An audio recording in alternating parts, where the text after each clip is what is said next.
Let me walk y'all through this.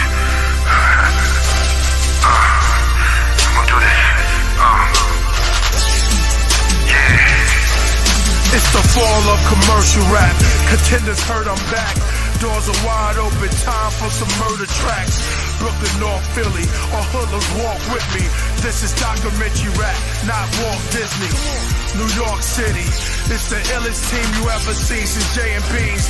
We are the Nazarenes, from the path of kings. We're like spacecrafts and fitted hats and baggy jeans. Douse the booth up with gasoline. Grab the steam, the bars hit your castle and you have to lean. Gun talk, rhymes slide up in my mind like a magazine. Then spray all over my page like an M16.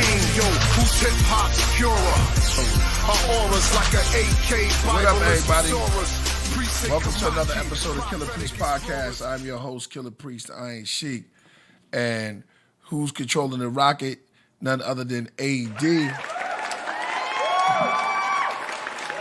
My co-host right now. Yo. What up? AD, yeah, shout him out.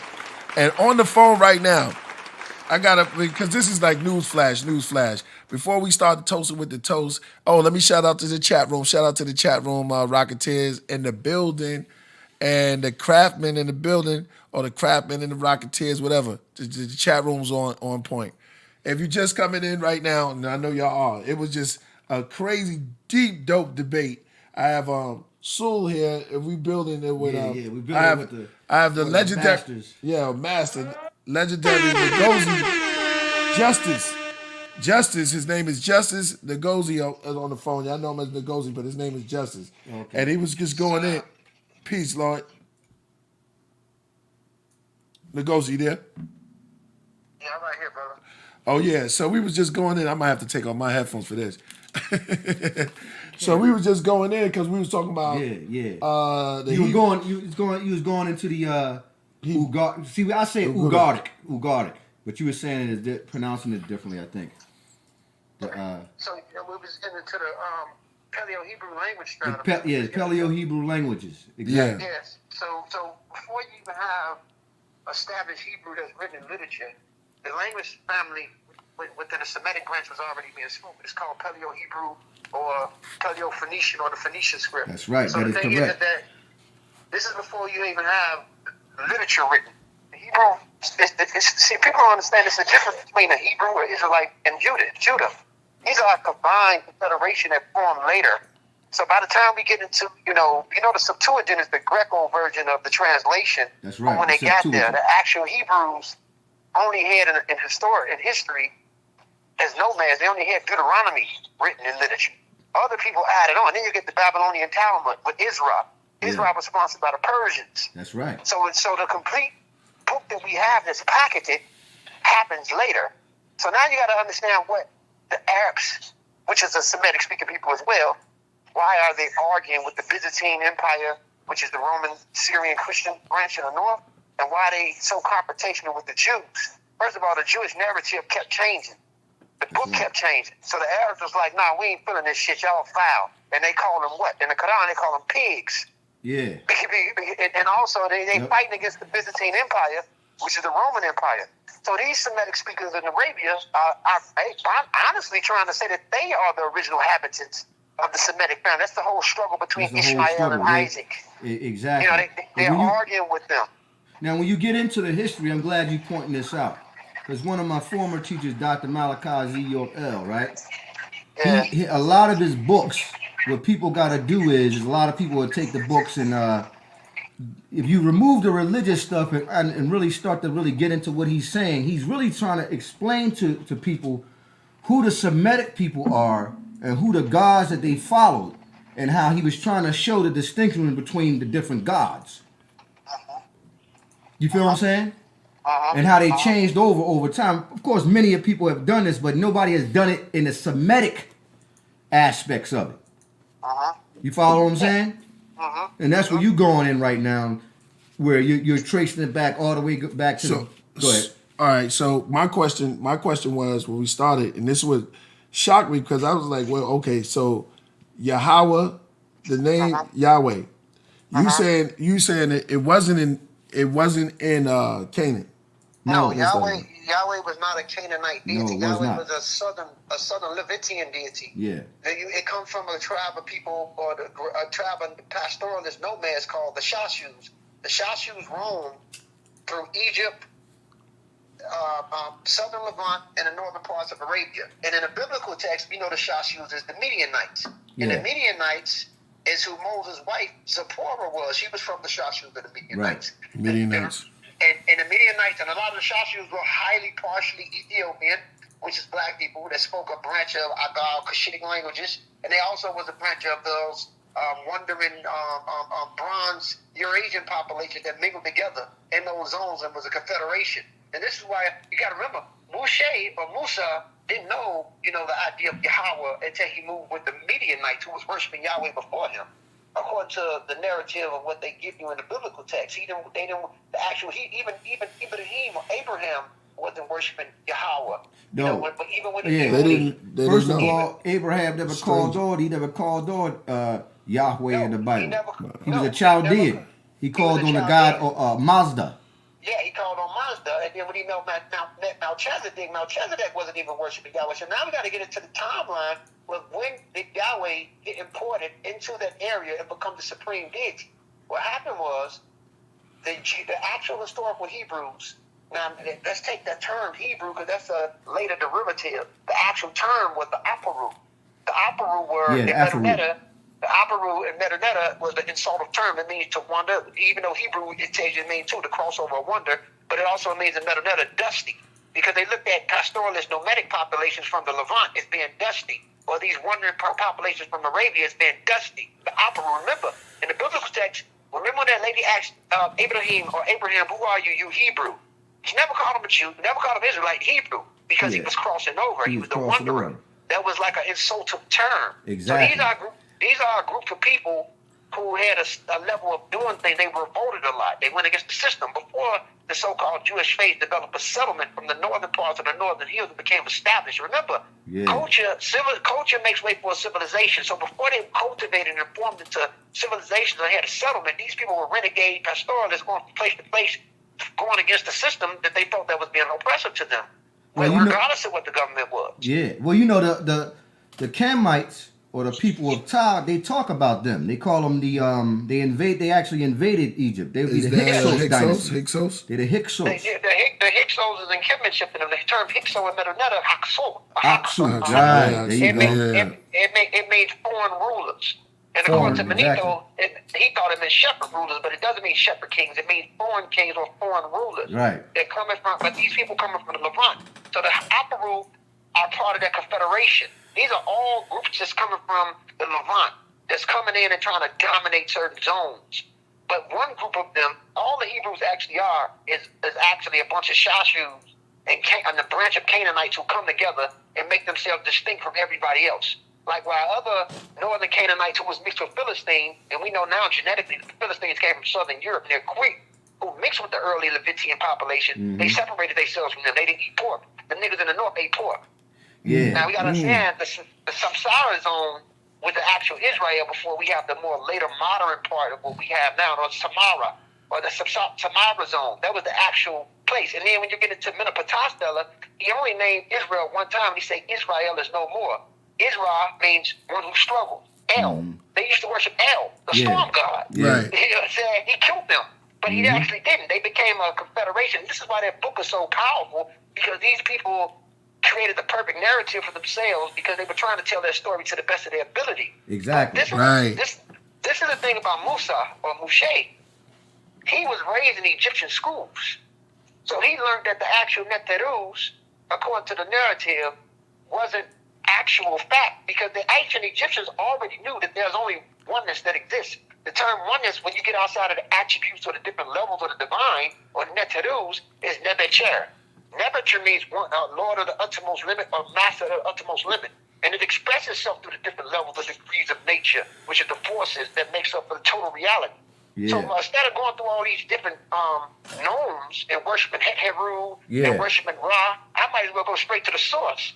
You know what it is. It's already written on the walls. You see it in our history. the Kemetic history that the struggles that they was going through, because it was 7 different nomes. Am I correct? They had different nomes. Right. They kept changing seasonally. And Harakati, which is the sun at high peak of noon. Yeah, that was Ra, or they call it Rahe Rukahuti. Raharati. It was Raharakati, and that's actually Aten, which is basically the base of volume of the sun that Akhenaten worship.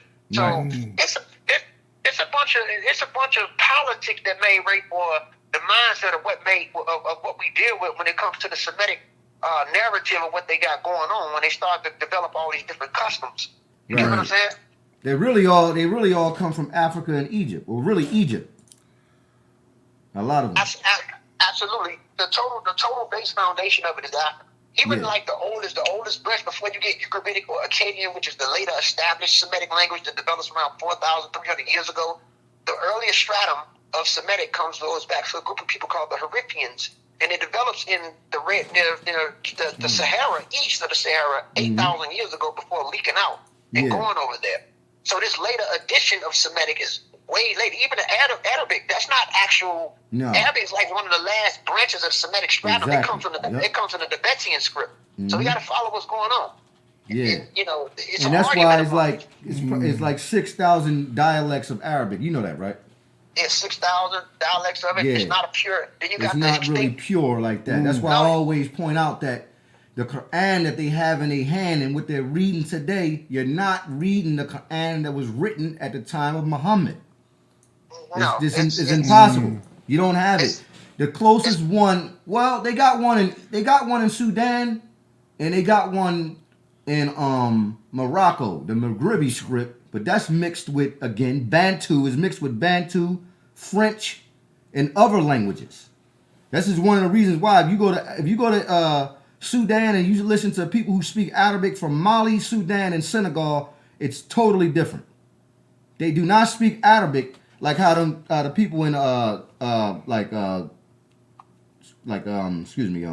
Lebanon and Saudi and Yemen, right. They all speak different versions of Arabic. If you put a guy from Yemen, you put him in Senegal, right, with them speaking that, he's not going to understand them like that. You put him in Morocco, he's not going to understand. Right. It's been watered down. It's filtered. Yeah. Just like the people that did it over there, has been mixing and mingling with different groups. So the language has been filtered. It's been watered down. So we don't really. Even the oldest branch of Arabic isn't old because Arabic isn't the oldest stratum of Semitic.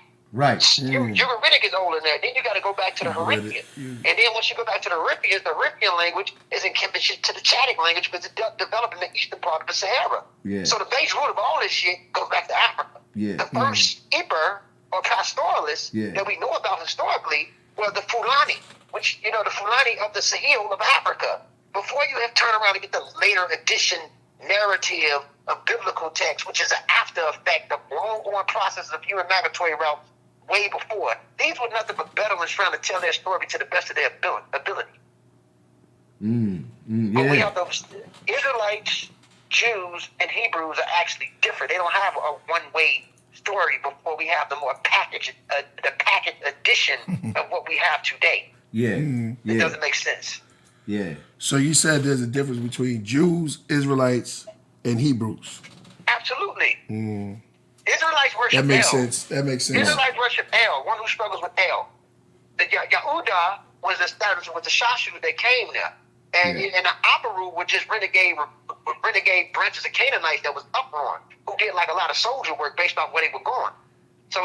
But they combined this story and narrative later. That's why the only actual Hebrew text. So Abraham, go ahead. Sorry to cut your wisdom. Go ahead, Ken. Go ahead. So it makes sense because when Abraham came out of Ur, he Chaldean, he didn't know, but he did give respect because he could have went anywhere he wanted to go. But he came into Egypt. Right. For some reason, he could have went to Cush. He could have went to anywhere, but he took his family and they all traveled into Egypt. Yes, they went to Egypt. And here we go, and this is how the story. That was because Melchizedek told him to go there. Oh, he knew Melchizedek before he went to Egypt. He was learned under Melchizedek before he went to Egypt. But isn't Melchizedek Cush? Isn't he? Melchizedek was a Canaanite, but remember, Canaanite, right? Okay, the my bad. Egyptians controlled Canaan. That was a territory. There you go. Of the That's Egyptians. what I wanted to know. That's what I wanted to know. They was raiding their ass. So he like, shit, if you want to get with a luxury and get rich at, shit, go right there to now. The niggas in Egypt, that's where the money at. You know what I'm saying? But be careful with Abraham. Okay. Because I'm gonna tell you why. According to the biblical theologian timeline, not saying historically, but based off the timeline, if you match that the theology timeline based off when Abraham exists, he exists during the time when the Hyksos ruled and came into Egypt. And the only way a Hykso or a Semitic nomad could come in like that is because the people that control Egypt through the zone route that he was in wasn't the actual people of the Nile. This is remember the Hyksos came in the 15th dynasty peacefully, in the 12th dynasty peacefully, and they took over Egypt in the 15th dynasty until Ahmose kicked their ass in the 18th dynasty. Ahmose and Kathmos was the ones who ran them out. Right. They ran them out. They were Nubians too. Right. Right. And what happened, they were trying to... Okay, go ahead. They were trying to click with the Hyksos. See, the term Hykso is funny because you find the word Hykso in the 4th dynasty, it only means foreign ruler. They used to call some Nubians that, Hykso. Yeah. And then you got the other foreign rulers that come later. That was the actual term for anybody that was foreign. But these Hyksos that came from Levant came in the 12th dynasty, took over in the 15th dynasty, and then later on they got kicked out by Ahmose and Ahmose in the 18th dynasty. So the thing is that when you follow that timeline, you got to see what timeline Abraham came. Abraham came in the peak of when the Hyksos was there. That's why he was able to come there and become who we were. Well, you know, it's also interesting about that. Okay, go ahead. When you go back to the, I forget what scripture it is or what book of the. Hold on, King. 1 second. Hold on, King. 1 second. Go ahead, say what you're going to say.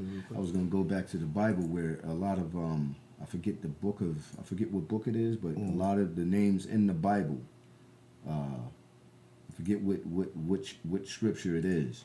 They have actual Egyptian names, and this could be because Joseph. Yeah, Joseph will be. Joseph is an Egyptian name, and Moses. Moses is Egyptian. They're not Soretic. Right. You know they're really Greek names. Well, when you translate it, yeah. You know what I'm saying? But when you read it, Soretic is going to mean. But you got to understand, they came over. They Somebody say, "Carry on." They ruled. Peace, yo. Yeah. Peace. Yeah. All right. So while he going, let me. I told you this conversation was so good and so beautiful to have y'all two on the phone together. I mean, and AD there. And then we didn't even get into the astrology, but we're going to watch a film. I know we ain't going to get into that. No, I like to do it. You know what I'm saying? Because Daniel was and Abraham and them read the stars. Exactly. That's a help out on you, bro. So I'm just saying. But I'm just saying I'm not pulling it just on that half. But yeah, it's really good. So now while we holding out, shout out to everybody. I'm gonna pour some tea. And so I think when you think about the Torah, right? Here we go. All right, you gotta understand. Can I pour your tea first? Yeah. All right. Because you go back to the book of Jeremiah. Okay. Or excuse me, the book of 2 Kings. Okay.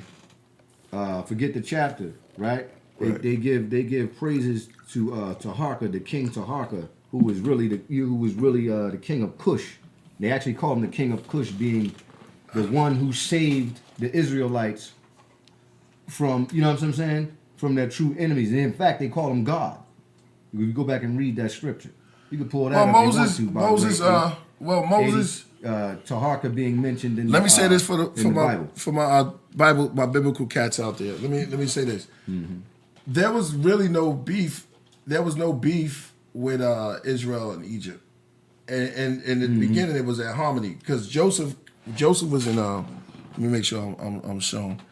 I mean, I can be heard. So Joseph, are you back on, Lord? Well, anyway, Joseph was he walked into Egypt. The Pharaoh loved him. Right. They had a relationship, and they built together. Actually, Moses too, in the time of Moses, and to show you that is that when the Israelites left Egypt, they were all together and they made a golden calf. What is the calf name that's in Egypt? The calf god. The golden calf, that would be Hathor because it represents the calf. So they built Hathor, right? So, but they're not going to tell us in that Bible. But just let's go into some deep mode where we understand that they made Hathor. So they was because everything's real. So if they made Hathor and they worshiped the Hathor, that was because they were taught in those languages. You know, they're taught in those sciences. So how you going to be in the middle of the desert, not going anywhere? And I'm not trying to make a joke. No. Because Moses led them out in the wilderness. You know what I'm saying? Exactly. They didn't know where they was going. Then he went up to the mountain. He said he'd be right back and stuff like that. So people get frustrated. You know what I'm saying? So they go to what they know. Well, here's the thing, man. And it was really no beef with Israel and Egypt. It's really just a story. Yeah. And at the end of the day, we don't have no real confirmation that Moshe, Musa, or Moses ever even really existed. This is the whole concept of that. You follow what I'm saying? Now, we don't got any kind of evidence of the individuals that we're talking about, right? We can't really make no sense of it, but here's the thing. Yeah. We do have evidence of the ancient Kemites or the ancient Africans from Kemet who would be the so-called Egyptians. Right. You feel what I'm saying? Why is it that they can dig up all of the bodies of the ancient pharaohs, right? But we can't, y'all don't have any kind of tomb or bones or anything of the ancient so-called Hebrew patriarchs or the prophets of whom you guys believe, whom they believe in. Right. Right? Because we have the body, we have the rim, we found Osiris, the tomb of Osiris. Now Osiris is the thing. We found King Thothmoses III, who might have been Moses. Right. Right? Because that's what they're saying. We found Taharka. Right. You know what I'm saying? When you say Osiris, are you saying a person? If it was a person, because that's how they look at him, depict them as, they found the temple. I'm asking you, was there a person inside the tomb, or was he a deity, Osiris? They found a mummy in there, yo. Look it up. Hold up, yo. Yeah, but my question to you is, then it was first and foremost, when you talk about deity, man, understand that God can become in human form. So if there was a person because the king represented Heru, who would after that become Osiris in the afterlife. Okay. So it was all physical but spiritual at the same time when you start reading about the ancient ancestors, right? Okay. So when they talked about burial, it was more real in a sense. Right. You feel what I'm saying? It's not all kind of spooked out how we look at it in this day and time. Right. Because on the walls are deities with human head, with animal heads, attributes. Yeah, with animal heads and human bodies. Okay. Here's my thing, and this is like life. Like we try to get this before. Somebody saying Osiris was not real. I'm not saying that's what I'm trying to say. What I'm saying is the king becomes Osiris in the afterlife. So it was real in that sense. So the Egyptians when you was living, you was considered Heru. Or the Horus. Did the Egyptians believe in the afterlife? Yes, they did. All right. So the Egyptians believed in the afterlife. Mm-hmm. Okay. And they had the laws. And they said they believed in the afterlife. There is a life after death. Right. So that means which is very real. Hold on. Which was very synonymous to this life, but better. Okay, even better. Right. Meaning that this life it's even better. It's not the real life. Yeah. So it's even better. So go ahead. Is even better out of this existence. All right. So if the Egyptians believed in the afterlife and there were beings there, because what makes it life?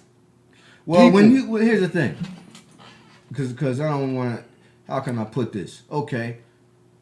When you look at that, you look at the ancestor Osar or Osiris. But you just said they found the tomb. They found the tomb of Osiris. Yeah, they found the tomb. Which is a deity. Yeah. You are a deity, yo. Stop taking it off. Stop looking at it like it's some mystical stuff. His picture's on the wall. Yeah, listen, the depiction that they have. Hold on. Osiris picture? First of all, let me explain. Okay. Because you can't nobody can believe in ancient Babylon or ancient Mesopotamia, because they got gods too. Marduk, that's actually attributed. All right, so here's the thing. No one ever said here's the thing. Yeah. When you talk about gods, right? We'll deal with Sumer, Marduk, which would be considered a god. Mm-hmm. They depict him in a human form. Did they find his tomb? They have the Temple of Marduk, yes. Okay. Which would be The considered a temple. tomb. Yes, it's the same thing. All right. Yes. The Temple of Karnak, they built over it for many and many at the millions of years. Okay. From in attribute to the god Amun. Mm-hmm. You follow what I'm saying? So you got to be able to understand that their mindset of spirituality and science back then was different from ours. We don't. It's the same. It's not the same kind of psychology. They was different. They very, very thought differently. They didn't have the same tech tools that we had, and if they did, it was in a different form. I don't think man switched that much. It's just the technology we have now. Okay. Now watch this. Can I build for a minute? Okay. Go ahead. Go ahead. Finish what you're saying. All right. And this is to go out. You there, brother? The NGOZI? All right. He had to charge his phone. Yeah, I don't know. Well, anyway, we're just building. Yeah, his phone probably went out. Well, anyway, we're just building on. Okay, taking these deities, and I'm gonna do this for the Hebrews on this level. If they were walk into Egypt and they saw the gods and they took on the black gods, right? And they worshiped them and they saw the walls of my eye and they said, okay, we're gonna honor and respect each of these laws, and to the point where we're gonna say we're gonna split the sea or we're gonna slam down. That's actually taking on the deities of a supreme being, as above, so below. So check it out. If they did that and they said, and all these are black gods, and they went there and they learned all this science and they took it on to themselves. They took what was heavy in the spiritual realm, and I'm gonna do this for the Hebrew brothers out there. I'm just doing this for that. And they did that. Why get angry at them?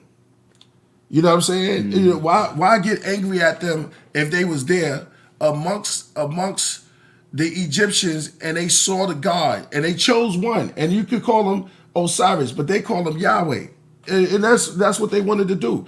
But they wanted to stick to the rules and say, okay, we're going to take the attributes of the deities and put it onto ourselves, and we're going to uphold these laws. Well, actually, here's the thing: when you look at the Netirus or the Netirs, or the Netchurch, right? They represent different faculties of your spirit. Now, these different faculties, the ancient ancestors applied to different natures that they seen in nature. Indeed. Again, like the falcon, which represents Horus. Right. And Heru or Hard, really Horus or Hard.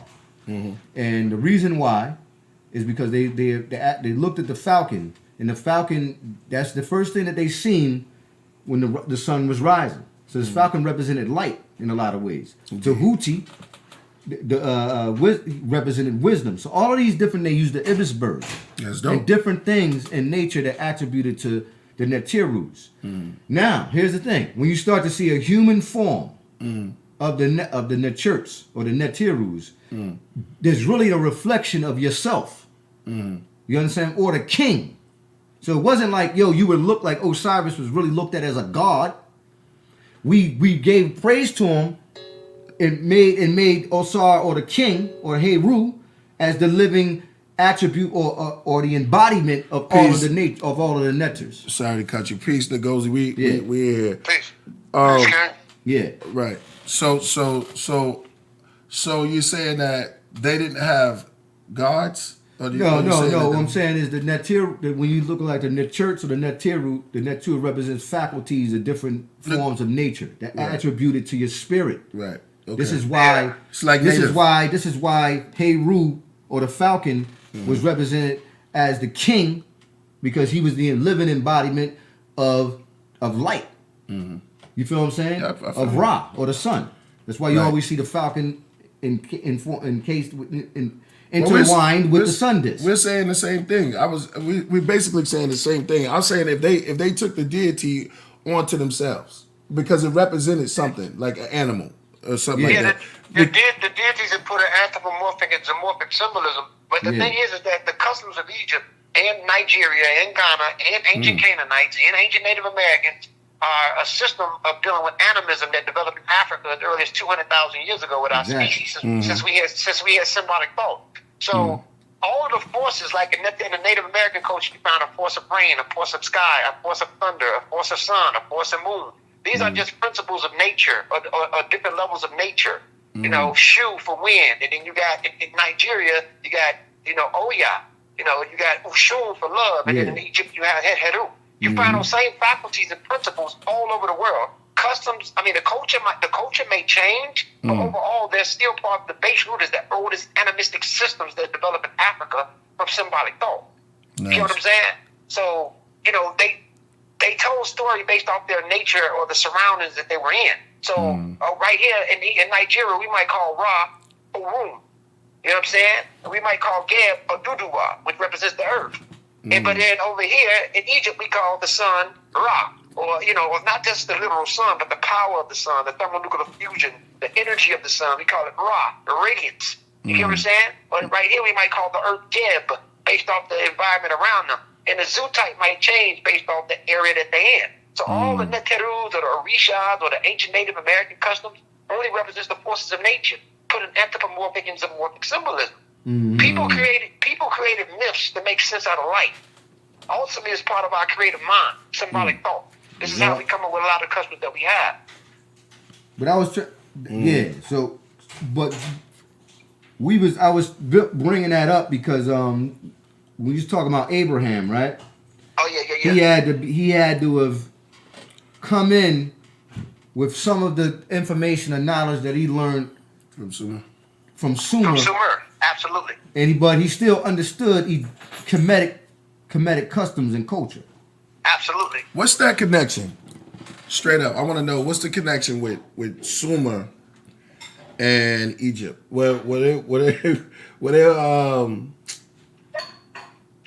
Was Sumer, did Sumer get it together or were they trying to start to get together? Egypt said, no, this is the way it is. It's like this. Well, Kemet. Well, the thing is that Kemet, or land of the black soil, that's just one area within a zone of Nile Valley civilization. The Nile people in the Nile Valley were doing it for. It's no such thing as Egypt, as I said before. Egypt is a late Greco term for Egyptos Ptah, or a specific area near northern Egypt. There is no. They had another word for it. Desert, where we get the term desert from, which means red land or top Mary, beloved land. These are just Nile Valley civilization. The people in Sumer came from that Baghdad, Persian Gulf area. So these people already had customs. They're really more closer to the Dravidians in India. This is why when you look at the Sumerian language script, it's not a language family that matches with any language family in the known records that we have. So some people believe it's close to the kinship to Proto-Tamil, and based on it does. It's kind of funny you brought that term up. I never thought it. I kind of looked at it that way because I was doing some research one time. I said, "Yo, man, this shit look like some Tamil. Like a Tamil would be considered one of that language is old. It's old as hell. It's old as hell. Yeah, what's Tamil? That's the Tamil. That's the Harappa civilization. That's the Harappa civilization in India. That's before. Oh, okay. And the thing is that they found a fossil in Sumer. You can look up ancient merchant from India and ancient Mesopotamia, 5,400 years ago. So a lot of the Sumerians were a group of people who slightly come from those Dravidian populations from early India and early people from the Persian Gulf. But remember, humans left out with a belief anyway. The systems that you see in the Nile Valley and the systems that you see in ancient Iraq and ancient Baghdad comes from the earliest Homo sapiens that left out of Africa as early as 100,000 years ago. The stories may change, but the principles is the same. There's always going to be a principle or a symbol for the sun. There's always going to be a principle or symbol for the sky.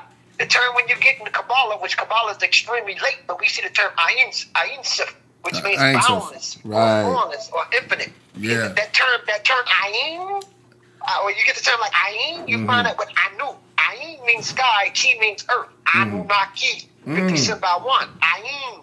That's an old we need some custom. fire to this. We need some fire to this. He went in.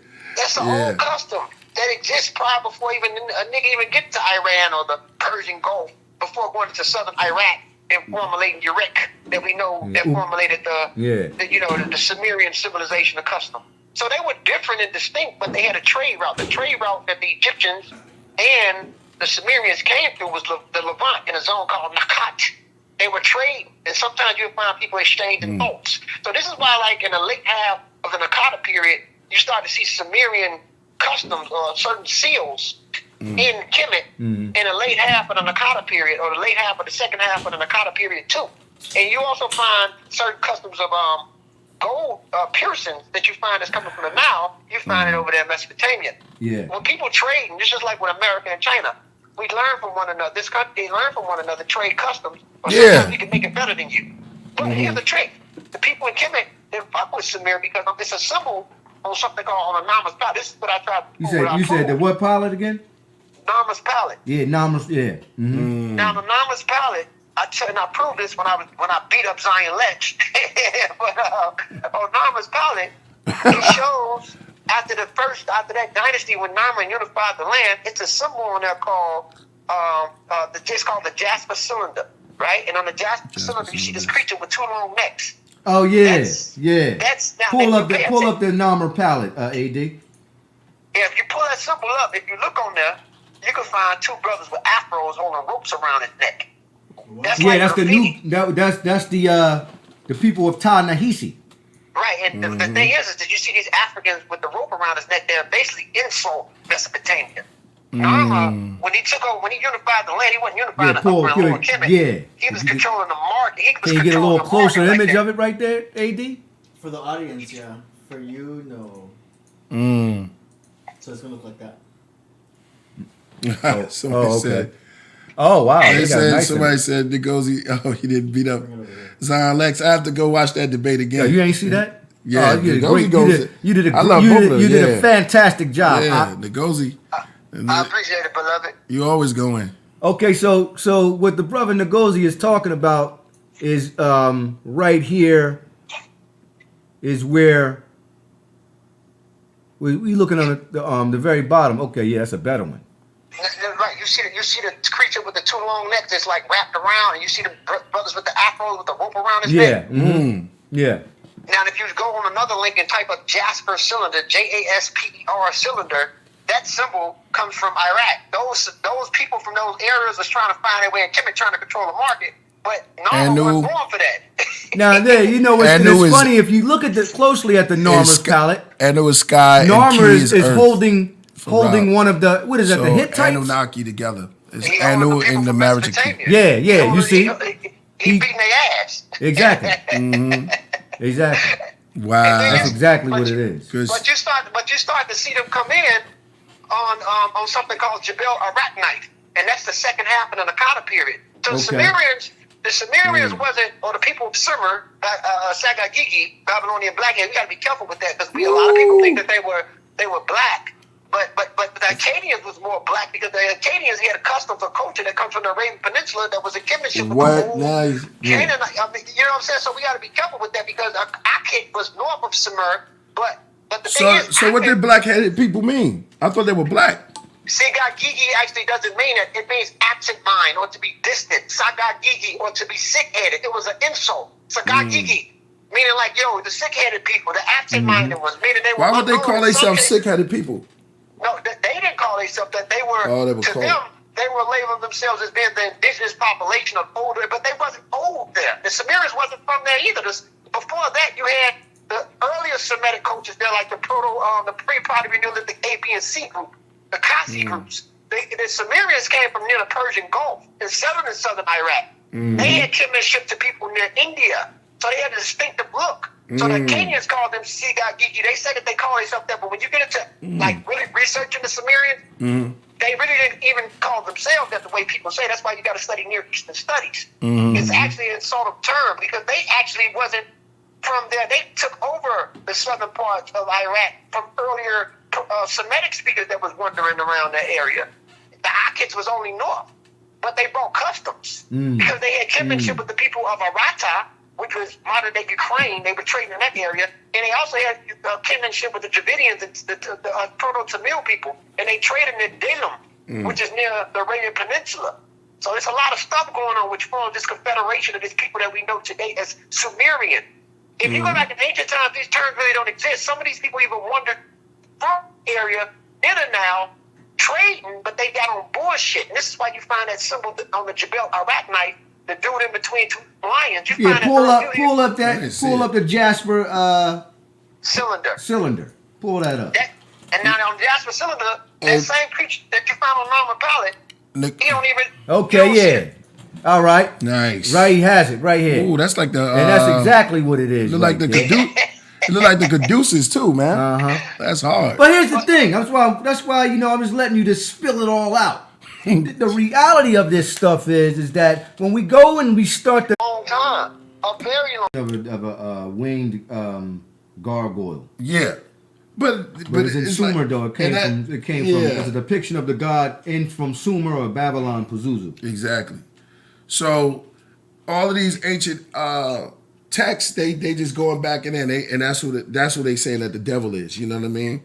And they portray that image of this is the devil. This is to be scared of and fear. They put a bad look on ancient black cultures that were ruling back then. Well, I think in that movie, you know what I'm saying, in the beginning of that movie, it was in Iraq. Yeah, it was in Iraq. And it was at a beginning starts off at an archaeological site. And they're digging up the old city of Babylon, and they dig up an old statue of a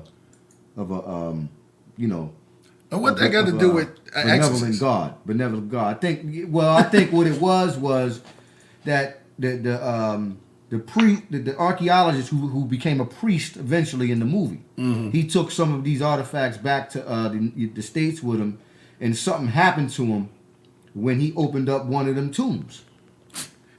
You know what I'm saying? That's the curse. That's a subliminal message. I know you get. You know about the whole when I forget the guy's name, the archaeologist that found the tomb of King Tut. Yeah. Yeah. Howard was his name. Howard Carter was his name? Yeah. Am I correct? I don't know. Let the chat room. Was it him? Anyway, he opened the tomb and everything, and he went in there.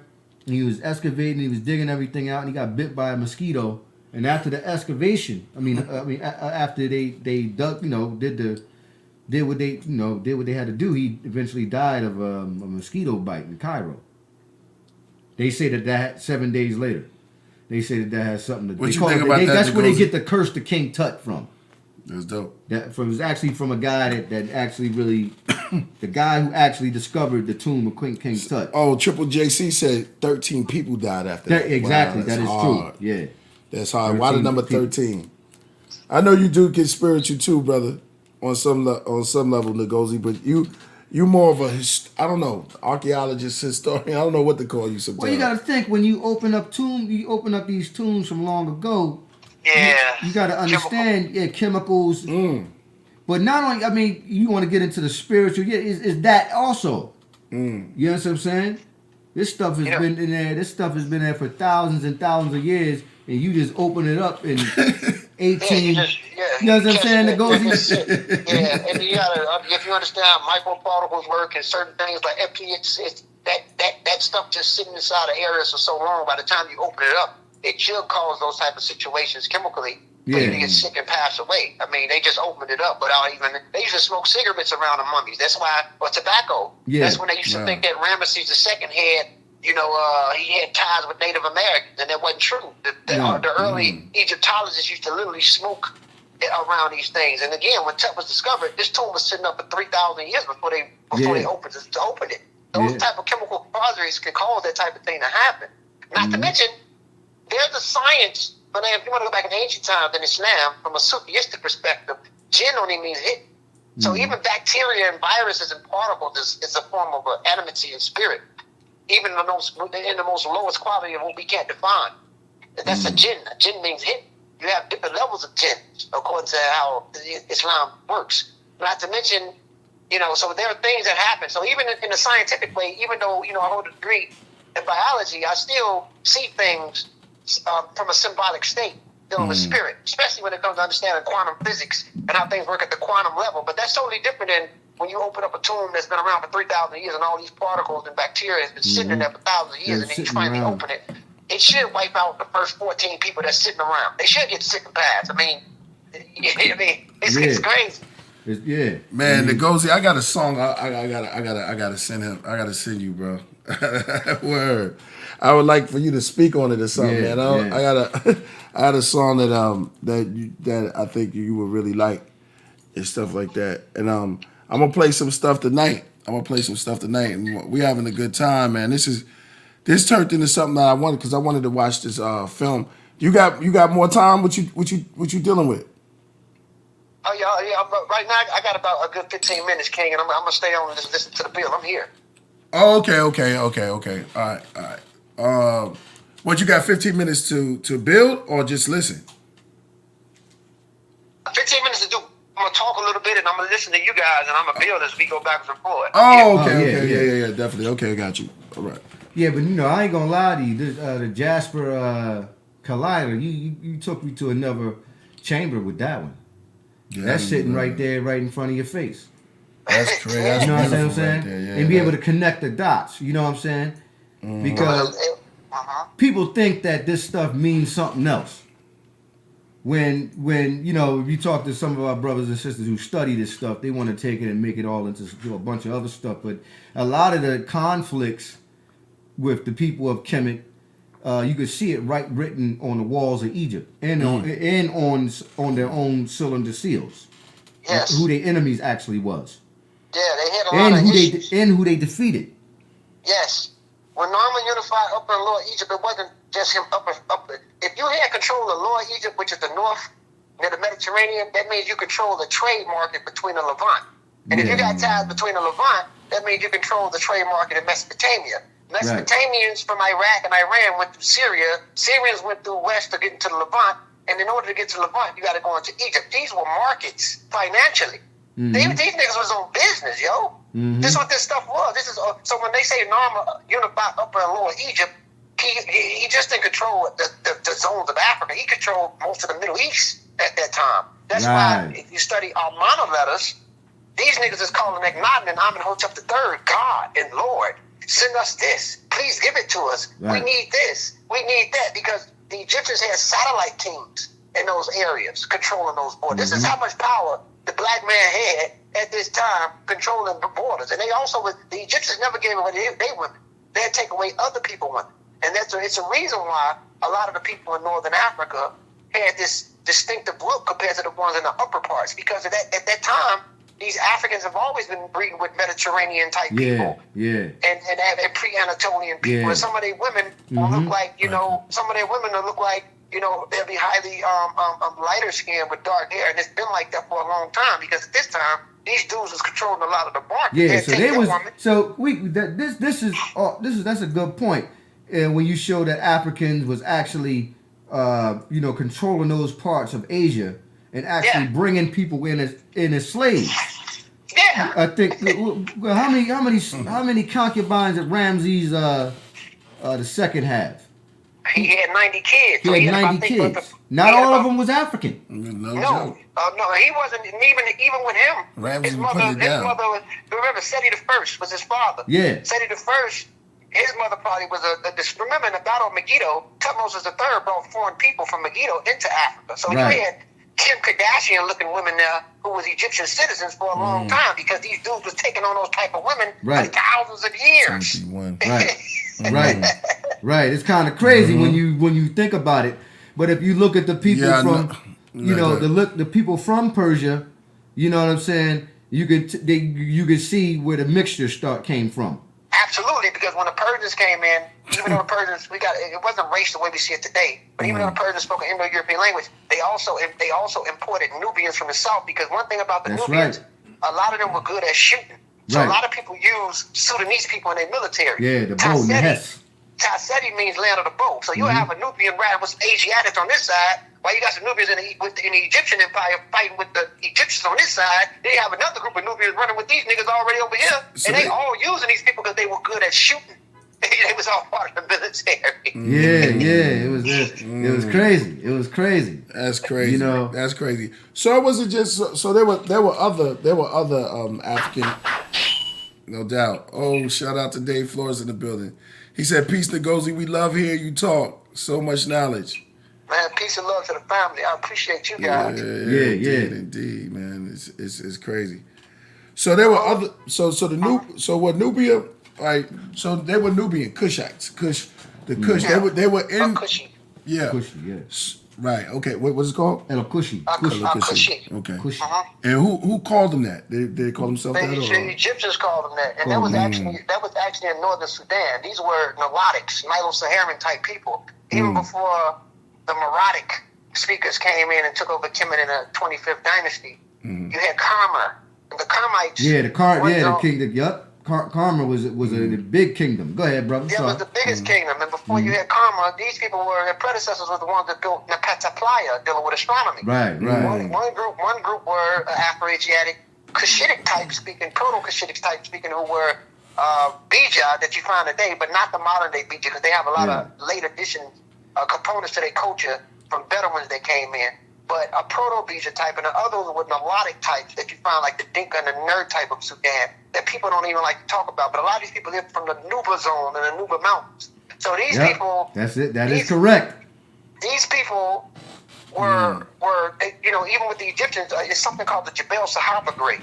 So even though the Jebel Sahaba Grade was like the first race war, but two distinctive African groups are fighting with each other.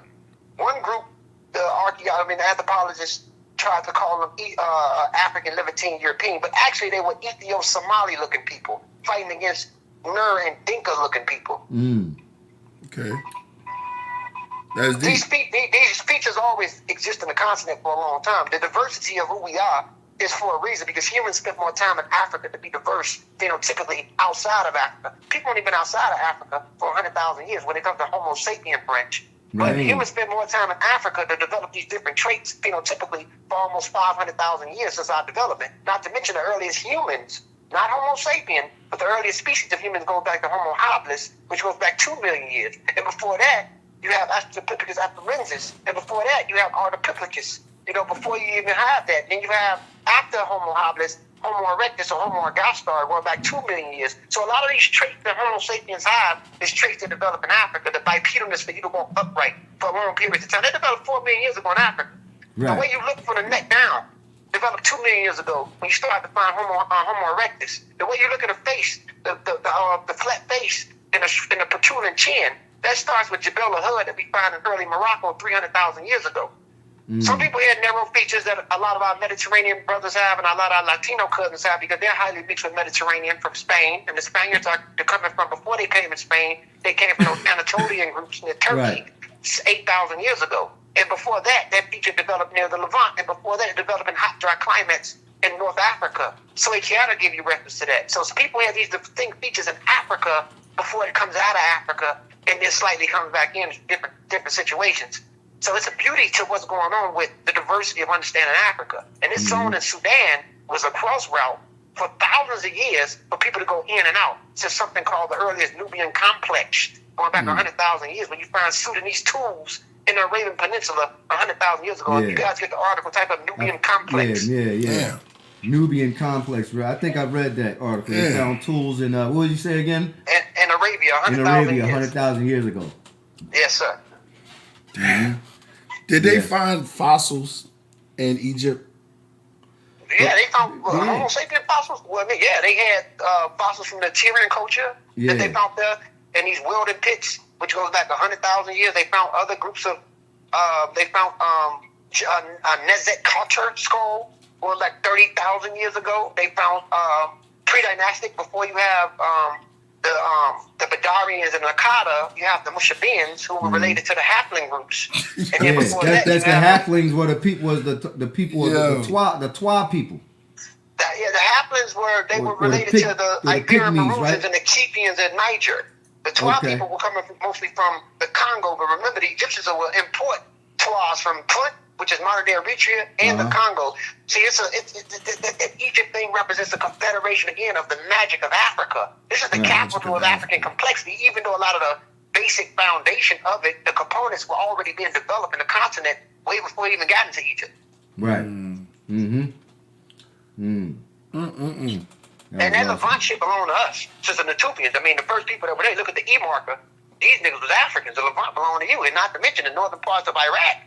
With Akkad, these were, again, Semitic is a baby that comes out of Africa from Proto-Semitic speakers that developed 8,000 years ago. Before you have the later Ugaritic and the later Akkadian, and they become Creolized, they become distinctive looking. It comes from you. So the Levant was you. The Natufians were at base root. They were nomadics at the base root. Nomadic people have the earliest cluster of EM215 and EB38 that peels off before going into those areas as the Mushabeans. Man, we gotta make some noise for this, brother. Kenians. Yeah, yeah. Yo, let's make some noise for NGOZI, man. Damn, bro. That was great. You like... We had Serena. Serena was we never played tennis. I don't know. Well, Arthur Ashe. We had Tiger Woods. But as far as like your knowledge is crazy in the past. I don't know how you remember all of this stuff, man. This is crazy, yo. Man, it's part of our fight, King. We won. So we gotta keep it moving. We all telling the story to put it together, yo. We all putting this stuff together. Me, you, and everybody. That's the oneness. You know what I'm saying? Exactly. Upon the terror. You know what I'm saying? That oneness. That's it. Yo, they said thank you for bringing in the NGOZI unlimited knowledge. Can you say your first time hearing Gangstar Guru influence on the clan Guru stories? Okay. I think he's asking NGOZI can... Oh, you knew Guru? No, I never knew the God. In hip-hop? No. I think they wish I asking- did. They asking I wish me. I did. Oh, they probably asked me. Yeah, Guru was a good friend of mine. We used to hang out at this spot in New York called Cheetahs, and we used to hang out there. He was I think he started out with True Master. He was a good friend of True Master, and I know they go way back. But I know my part with Guru is we hung out. It was mad cool, man. That's mad cool. We hung out in Brooklyn. I actually thought he was from Brooklyn. Oh, yeah? Well, he was there so many, but he actually is from Boston. Yeah, he's from Boston. Yeah. R.I.P. to Guru, man. Yeah. I got a chance to R.I.P. to hang out the with king. him. Yeah, definitely. And another person passed away. Not to change the subject, but man, we got to make some noise for That Houdini. yeah, Houdini, man. The man. brother transcended, man. You know what I'm saying? Ecstasy. The words love and life means. Come on, that's one love, man. L to the O to the V to the E. One. Love, man. Yeah, he passed away, bro. That kind of hurt me. Rest in power, yeah. Somebody said it right, man. He said he's from Brooklyn, right? Yeah, they're from Brooklyn. The Houdini is from Brooklyn. Yeah, exactly, man. That That's was the crazy. God Houdini, yo. Real for real. Yeah, man. That was some heavy stuff. All right, yo, dang, I wanted to I don't even know what to say. I mean, man. that was a great outline, man. You know what I'm saying? If we was doing a documentary about all of this, you know, you'd be the perfect person to put on a documentary with us. That's what they, we have Dave Flores. That's what I told you. You and Dave Flores, y'all hook up. We'd definitely be on Adult Swim with something crazy. I say. Yeah, exactly. Word. And it's so much going on, man. With what's going on, you know, the planets lined up, and people, you know, even though I deal with astronomy, but I also understand that astrology makes way for astronomy scientifically. Okay. And the planets lined up. There's a lot of things happening constantly. A lot of signals is happening. You know, a lot of degrees and our mind shift is happening. A lot of people are fading out. You know, before 2020, we going into 2021. According to the Vedas, we living in what? The time of what? Kali Yuga, the Iron Age. So there's going to be a lot more destruction that's occurring. But outside of that, the season of Atum, because it moves in three phases, Kapara, Harakati, and Tamu. Tamu is Atum, which is the setting stage of the sun, which is before the dance of Shiva stops. You know, when the dance of Shiva stops, things collapse. So it's like, yo, beautiful, people are getting more in tune and becoming more less. We are very reactional in our impulses in the sense of our emotions. But the new season of people that's coming into this reality from that wave or scope of consciousness and whatever parallel dimension that's coming through, the emotional level, the world has no time for it because the people are becoming more and more colder. So it's really time for us to have that bond and that thread and understand the power of love to liberate ourselves mentally, man, and elevate from what's getting ready to happen. Because people are becoming more and more dense, yo. It's crazy. Yo, we got a question from one of the chat rooms. I don't know if it's Rocketeers or Craftsman. He says, where was electricity first discovered? What was the science before the Europeans? What are brown Mexicans? Oh man, okay. So electricity is something that always exists. So you have to get into electrons, you got to get into frictions, and you got to get into electrodes, which makes way for that. So that's always it exists. Now the people that gave it a label, electricity, we speak English. It comes from their label of it, but that's something that always exists. Mm-hmm. But the people in the Nile Valley understood electricity. It's an article out now that talked about the pyramids. And what article is that? For it's called Egyptian pyramids used for electromagnetic radiation. If you guys can type that up, it's a whole article on that. So the Look Egyptians that up, understood AD. it, Egyptian but they had pyramids their own associated with electromagnetic radiation. Radiation, yeah. So they had their own understanding of it, but they didn't call it electricity. Now when it comes to our brown Mexican brothers, the brown Mexicans are a combination between Mediterranean Spaniards, they came here, and highly Native Americans from those lands, Aztecs and Mayans. Mm-hmm. So in their culture, they're called mestizos, like most of our Hispano cousins of Latin America. They represent a combined race between some sub-Saharan African, because Africans were brought there, the Mediterranean Spaniards, and the indigenous brown-skinned natives that were here. So they're called mestizos. Some people are more sub-Saharan African, others. And we know these sub-Saharan African Latinos as Afro-Latinos. But these people have the most highest component of Native American, because in the North, if you follow the history of Native America, Native Americans lived in pocket spots in the northern parts of America. The highest phase of Native Americans you'll find indigenous is in Latin America, in Mexico, in Peru, you know what I'm saying? The Taínos, the Arawaks of ancient Puerto Rico, before they even gave it the name Rich Ports. The Jamaicans, which means term Jamaica, the land of many waters. The Arawaks was there before they brought, the Arawaks, the Arawak Indians. Yeah, so it's just like those. So the brown skin Mexicans are mestizos, and some of them dudes is damn near 80 to 90% indigenous American. They don't know it. You know what I'm saying? That's what happened with colonization. I think when I look at the when I look at our Mexican brothers and sisters, a lot of this is basically Mexico out here in Los Angeles. I always look at them like they look more like Aztecs. They are. That's their people. They are the natives. They are there. And then not to mention, before they even exist there, we got to follow the route. They find the tools in Mexico going back 30,000 years. This is beautiful. They found out the natives was here. What's that? Say that again.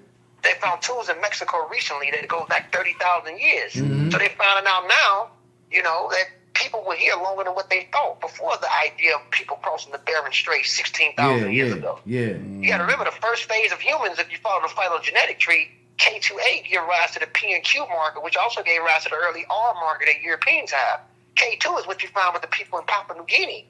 The K1 branch, which splits from the HIJK-Y chromosome, which peels off independently from J1 and K1 and K2. So you can imagine what these early people look like coming over here 30,000 years ago, because the typical proto-mongoloid look didn't exist at that time 30,000 years ago. They had that, according to research, Tiwan man was transitional phenotypically. So these people were distinct before you have the late addition of people that lived in that zone and start to develop more mutations, becoming distinct from the earlier wave phenotypically later of what's going on. So I give big credit to my, Aztec and Mayan or Mexican people who don't really know the knowledge itself of who they are, but they have a great lineage that ties back to the original man. You know what I'm saying? It's part of the original family. Yeah. I look at them like they like our cousins. They are cousins. They are. Yeah, the Mexicans, they are cousins. And they just not, and some of them even you got to remember Yenga. There was a lot of Africans. One of the first presidents of Mexico was partially of African descent. Yeah. And he was fighting against the Spaniards. And Yenga, the revolutionary of Mexico, was fighting against the Spaniards before Mexicans fought for their independence against Spain. But most of these people are mestizos. And even our Spaniard people. These people, if you study the Moors, right? The Southerns, they don't look nothing like the people from the south, from the north. And not to mention, Southern Europe always had flavor because the Moors were there and the Phoenicians were there. Right. Southern Europe was always something like North Africa for a long time. And if you go into a lot of these people from Southern Europe and Southern Italy genetics, you find some North African and slight portions of Sub-Saharan African in them genetically. You get what I'm saying? So these people are the Europeans with flavor. They're distinct from the Britons and the Anglos from the north. Crazy. That is crazy. Wow, man. Yo, make sure y'all hit that subscribe. So, we over here building what you said, NGOZI. Did y'all find the article pyramids, Yeah, electromagnetic. we just had it up. You gotta. Oh, okay. You ever read What's the that book? other? Go ahead. Oh, It's so much. Go ahead. So many questions. Go ahead. and what's it called? The Giza. What's it called? The Giza power plant. It's by. It should come from live science. The pyramids was used for and they talked about I read that electromagnetic book. radiation. Yeah, here it is. This one. No, this is not. This is not what NGOZI was talking about. That was the book. By Christopher Dunn. You might check that book out when you get some time. NGOZI. Okay. Called the Giza power plant. But what he was. The Giza power plant. Okay, here we are. That This leads is, me. the Great Wow. Pyramid. This study That leads me reveals right that to the next song, the great. This study reveals the Great Pyramids of Giza can focus electromagnetic energy, and he shows you right here, folks. Beautiful, bro. The Crazy. Man, they stole everything. on the bottom was it here, on? you see the. I guess you would see the electromagnetic grid or the magnetic field behind the green and blue post that's showing you right there. If you go down and read the article also. So the International Research Group has applied methods of theoretical physics to investigate the electromagnetic repulse of the Great Pyramids to radio waves. Scientists predict that under reasonable conditions, the pyramid can concentrate electromagnetic energy in its internal chambers under the base. Wow, that's very interesting. And Yo, that's crazy, man. This information. well, that goes back into, maybe with the book Christopher Dunn wrote about being a power plant in some sort. Because you got to ask yourself, why would you build something of that magnitude just to build it? They also always have a reason why. You know what I'm saying? Yeah.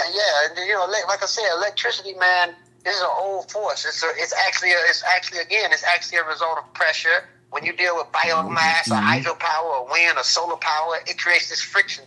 It creates that impulse for you to even have electricity and what's going on. And a lot of us already understood that since ancient times because we understood the idea of how forces work and how pressure works. Life itself is based on pressure. Pressure is one of the key elements that's responsible for evolution and change. That's right.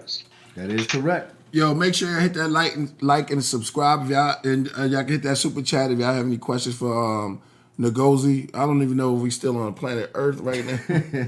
we done went to the biblical. I feel like the movie Lucy. We went to we in the King's Chamber now. Now we went to Sumer. Now we back at the King's Chamber in Egypt. Yeah, you know what I mean. Now we're on ancient Babylon, Kush, and which is the same thing.